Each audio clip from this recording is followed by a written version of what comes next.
अगर आप income tax देते हैं तो आपको यह जानकर अच्छा लगेगा कि आपके पैसे का उपयोग देश के विकास एवं देश के निर्माण के लिए होता है।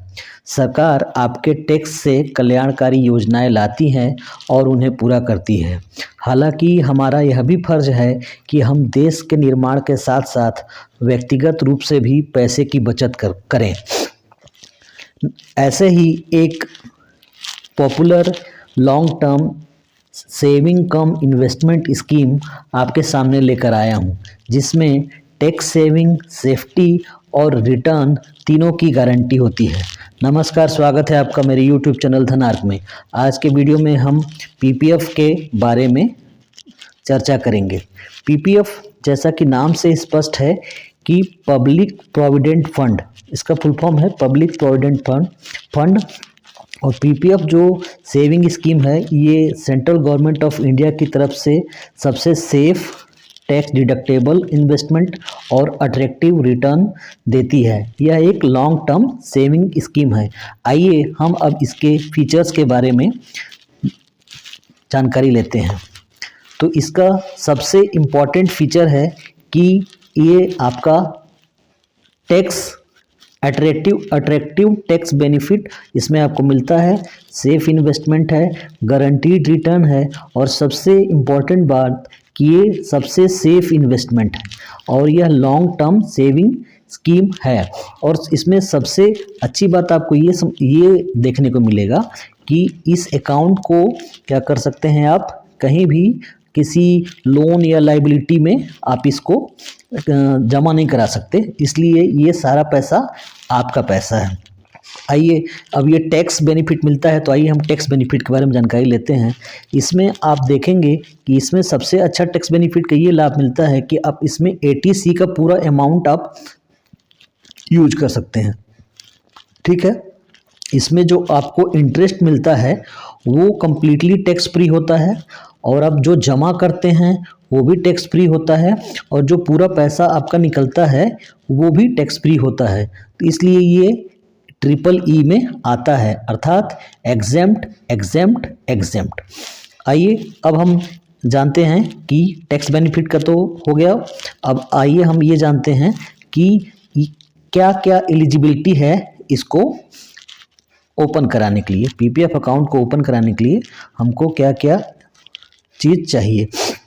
तो हमको सबसे ज़रूरी चीज़ ये है कि भारत का निवासी होना चाहिए। ठीक है, आप चाहें तो माइनर का भी खोल सकते हैं, लेकिन माइनर में आप वो हो जाएंगे। माइनर का अगर आप खोलते हैं तो गार्जियन ही उसका ऑपरेट करेगा उसको, और माइनर जब बड़ा हो जाएगा तो फिर माइनर अलाउ हो जाएगा ऑपरेट करने के लिए। आइए अब जानते हैं कि इसको NRI खोल सकता है कि नहीं। आज के डेट में इसको NRI ओपन नहीं कर सकता। अब HUF ओपन कर सकता है कि नहीं। HUF 2005 से पहले तक जिसने ओपन कर लिया है, 13 मई 2005 से पहले, उसका तो कंटिन्यू हो जाएगा, लेकिन 13 मई 2005 के बाद HUF PPF अकाउंट ओपन नहीं कर सकता। आइए हम अब ये जानते हैं कि PPF अकाउंट कहाँ ओपन किया जा सकता है। तो PPF अकाउंट हम लोग पोस्ट ऑफिस में और हेड पोस्ट ऑफिस में ओपन कर सकते हैं, स्टेट बैंक में ओपन कर सकते हैं, कोई भी नेशनलाइज्ड बैंक और कुछ प्राइवेट बैंक में भी इसको ओपन किया जा सकता है। आइए अब सबसे ज़रूरी बात इसमें ये देखते हैं कि कितना अमाउंट इसमें जमा किया जा सकता है। तो डिपॉजिट अमाउंट के बारे में चर्चा करते हैं कि आप इसमें सबसे अच्छी बात ये है कि मिनिमम आप इसमें 500 रुपये तक का अमाउंट मिनिमम आप इसमें जमा कर सकते हैं और मैक्सिमम अमाउंट जो है वो 1.5 लाख रुपए तक जमा कर सकते हैं।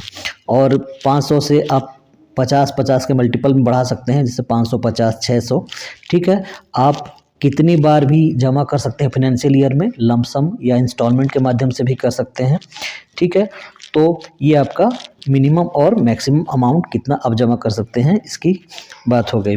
अब ये जानते हैं कि सब लोग कहते हैं कि कब जमा करना चाहिए, बेस्ट टाइम क्या है। तो देखिए, कभी भी आप किसी भी महीने में 1 तारीख से लेकर 5 तारीख के बीच में यदि जमा कराते हैं तो आप उसका मैक्सिमम यूटिलाइज कर पाएंगे इंटरेस्ट का। ठीक है। अब देखते हैं कि यदि हम इनएक्टिव हो गया किसी कारणवश तो उसके लिए पेनल्टी कितनी है। तो यदि आपका किसी कारणवश साल भर में आप 500 रुपये जमा नहीं करा पाते हैं किसी कारणवश, तो आपका वो अकाउंट इनएक्टिव हो जाएगा और अगली साल आप 50 रुपये आपको पेनल्टी लगेगा, और जो 500 रुपये जो जमा करेंगे वो तो जमा करेंगे ही, तो आपका वो अकाउंट एक्टिव हो जाएगा। 50 रुपये पेनल्टी आपको देना होगा। अब इंटरेस्ट रेट की चर्चा कर लेते हैं। तो इंटरेस्ट रेट अभी फ़िलहाल में 7.1 जो कि स्मॉल सेविंग स्कीम में सबसे ज़्यादा है। अब देखते हैं लोन की फैसिलिटी क्या है। तो लोन की फैसिलिटीज़ में है कि तीसरे साल और छठे साल के बीच में आप इसमें से लोन ले सकते हैं। जो आपका अमाउंट है 25% जो एलिजिबल अमाउंट है उसमें से आप लोन ले सकते हैं। लोन में आप जब आप लोन ले लेंगे तो लोन लेने के बाद आपको करना क्या है कि 36 महीने के आपको क्या मिलेगा, लोन रीपेमेंट करने के लिए 36 महीने का समय मिलता है। आप इसमें चाहें तो लमसम भी पूरा पे कर सकते हैं, उसके बाद अगले 2 महीने में आपको मंथली इंस्टॉलमेंट पे कर देना होता है। वो 1% पर एनम के इंटरेस्ट रेट पे आपको लोन सैंक्शन किया जाता है, ठीक है। और यदि किसी कारणवश आप 3 साल में जमा नहीं कर पाते हैं तो वो 1% 6% में कन्वर्ट हो जाएगा, ठीक है। ये है आपका लोन फैसिलिटी। अब मैच्योरिटी के बारे में बात कर लेते हैं कि पीपीएफ की मैच्योरिटी कितनी है, 15 साल की है। पीपीएफ की मैच्योरिटी 15 साल की है। 15 साल के बाद आप पूरा पैसा निकाल सकते हैं और चाहे तो उसको एक्सटेंड भी कर सकते हैं, ठीक है। एक्सटेंशन 5 साल का होता है, 5-5 साल के आप एक्सटेंड भी करा सकते हैं। तो 15 साल का सबसे पहले हो जाएगा, फिर आप 5 साल एक्सटेंड करा सकते हैं, फिर 5 साल आप एक्सटेंड करा सकते हैं। तो एक्सटेंशन का ये है, ठीक है। अब देखते हैं कि इसका एक्सटेंशन किस प्रकार किया जा सकता है। एक्सटेंशन क्या है कि आप इसमें जो पैसे, मान लीजिए 15 साल में आप जो भी अमाउंट हुआ उस पर आप निकालना नहीं चाहते हैं, उसको एक्सटेंड करना चाहते हैं, क्योंकि आपके पैसे अच्छे खासे का अमाउंट बन गया होगा, तो आप उसमें उसको और ग्रो कराना चाहते हैं। तो क्या करेंगे, एक्सटेंशन विदाउट डिपॉजिट, मतलब कुछ डिपॉजिट नहीं करेंगे, केवल एक्सटेंड कर देंगे बस। और एक होता है एक्सटेंशन विद डिपॉजिट, जो आप मंथली या एनुअली जमा कर रहे थे वो आप जमा करते रहेंगे और उसको एक्सटेंड कर देंगे, ठीक है। प्री मैच्योर क्लोजर का ऑप्शन भी है इसमें। यदि मान लीजिए किसी कारणवश किसी को कोई मजबूरी आ जाती है, जैसे मेडिकल ट्रीटमेंट है या फिर लाइफ थ्रेटनिंग डिजीज़ हो जाता है मेरी या मेरी पत्नी को या बच्चों को या गार्जियन किसी को भी, तो आप मेडिकल डॉक्यूमेंट को दिखा के आप उसको पीपीएफ को अकाउंट को क्लोज भी कर सकते हैं। और दूसरा प्री मैच्योर क्लोजर का ऑप्शन दे रहा है कि यदि आपके बच्चों को हायर एजुकेशन की आवश्यकता है, हायर एजुकेशन के लिए बच्चा जा रहा है, और तो आप उसका डॉक्यूमेंट दिखा के आप उसको कर सकते हैं। और तीसरा कंडीशन है कि मान लीजिए किसी की नागरिकता चेंज हो गई, मान लीजिए यहाँ से दूसरी जगह शिफ्ट हो रहा है, तो आप उसका प्री मैच्योर क्लोजर कर सकते हैं, ठीक है। ये है आपका प्री मैच्योर क्लोजर करने का तरीका। इसमें भी ये होता है पेनल्टी के रूप में 1% का पेनल्टी लगता है, ठीक है। जैसे मान लीजिए 8.5% चल रहा है तो आपको 7.5 ही मिलेगा, ठीक है, पर क्लोजर तो हो जा रहा है, ठीक है। नॉमिनेशन का फैसिलिटी ये है कि आप नॉमिनी बनाइए, ठीक है। आपका जो नॉमिनी रहेगा उस नॉमिनी को यदि इनकेस किसी को कुछ हो जाता है तो वो नॉमिनी को मिलेगा, और यदि मान लीजिए माइनर के नाम पे खोला गया है तो जो ऑपरेट कर रहा है वही नॉमिनी हो जाएगा।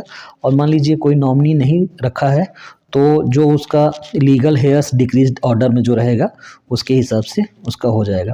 अब ये देखते हैं कि अकाउंट ट्रांसफ़र हो सकता है कि नहीं। बिल्कुल हो सकता है, वन बैंक से अनदर बैंक में, एक पोस्ट ऑफिस से अनदर पोस्ट ऑफिस में, एक बैंक से पोस्ट ऑफिस में, या पोस्ट ऑफिस से बैंक में बिल्कुल आप ट्रांसफ़र कर सकते हैं।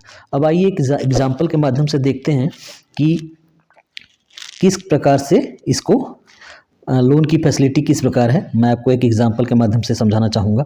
जैसे मान लीजिए मैं 5,000 रुपये मंथली जमा कर रहा हूँ, ठीक है। रेट ऑफ इंटरेस्ट मेरा अभी चल रहा है 7.1, तो उतना ही मैं लेके चलता हूँ, ठीक है। अब देखते हैं कि अमाउंट कितना हो रहा है। देखिए अमाउंट हो रहा है 15,77,000, टोटल मैच्योरिटी अमाउंट हो जा रहा है 15,77,000 अप्रॉक्सीमेट, ठीक है। 15,77,000 का अप्रॉक्सीमेट अमाउंट हो जा रहा है। अब इसको देखते हैं कि ये आपका किस प्रकार से ये लोन की फैसिलिटी वाला देख लेते हैं। ठीक है, लोन फैसिलिटी के बारे में ही कन्फ्यूज़न हो रहा होगा किसी को। तो देखिए आप ये देखेंगे कि आप, मैंने जैसा कि बताया था कि तीसरे,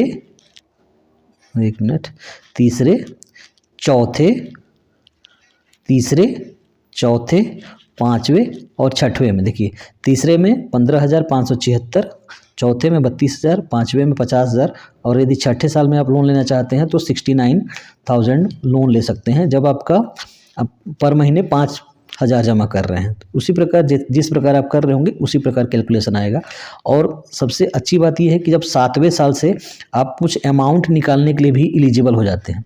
यहाँ पे देखिए मैं आपको पेन के माध्यम से दिखा रहा हूँ कि जैसे देखिए क्या होता है कि 7वें साल 1 लाख रुपए, 8वें साल 1,38,000, 9वें साल 1,79,000, 10वें साल 2,23,000, 11वें साल इसी प्रकार 2,70,000, 3,20,000, 3,74,000। ठीक है, इस प्रकार आप देख रहे हैं कि आप 4,32,000 और 4,94,000 ये आप इतना अमाउंट निकाल सकते हैं। ठीक है, जब मैंने 5,000 के अमाउंट मंथली निकाला तब। इसी प्रकार आप जितना अमाउंट लगाएंगे उसी के हिसाब से ये आप कर सकते हैं। ठीक है, आशा करता हूँ आपको मेरा वीडियो पसंद आया होगा। वीडियो पसंद आया तो वीडियो को लाइक करिए और चैनल पर पहली बार आए हैं तो चैनल को सब्सक्राइब करिए। Happy investing. Thank you.